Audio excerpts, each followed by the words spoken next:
Phenomenal Smoke Killer. Di ba dati, nanligaw ako sa'yo tapos bigla na lang akong di nagparamdam.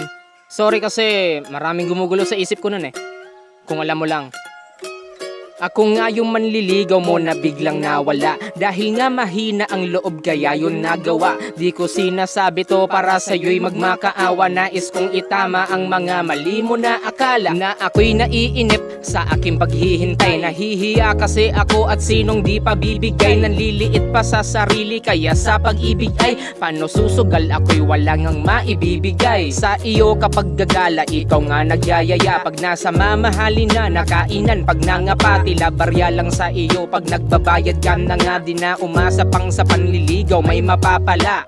Kaya ayun na nga naglaho na parang bula na pamukha sa akin kung gaano ako kadukha. Nangingibabaw ang hiya na sa halip ay matuwa. Pag di nadalo mo walang maiharap nga na mukha. Kaya ka nakilala ay tanyag kang binibini. Kumpara sa akin ay aminadong aking hindi nisip ang sarili. Pinaglaban na natili. Hindi rin tumagal nagkasala pa at nagsisi. Kung kaya lang kumuha ng larawan ng mata. Sa pagkurap ay malamang marami na magaganda akong maitatabi at sa aking pagkakaalala. Sa ngiti mong pinakita ay di ako magsasawa. Nabalik-balikan mga yan aking matignan.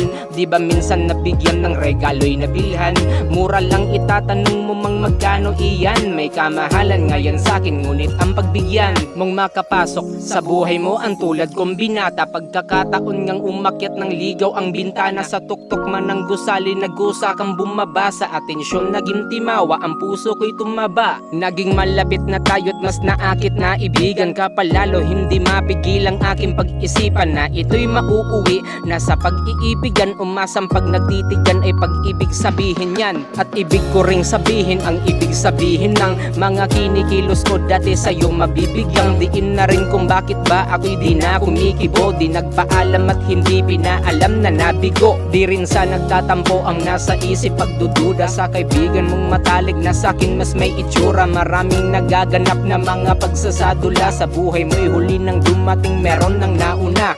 Yun ang akala ko, nagdesisyon na ngang bitawan ang tiwala sa sarili. Ang pangako ay iwanan sa damdamin mo at diwa na aking naipako. Ba't ngayon mo pa sinabing maaaring maging tayo?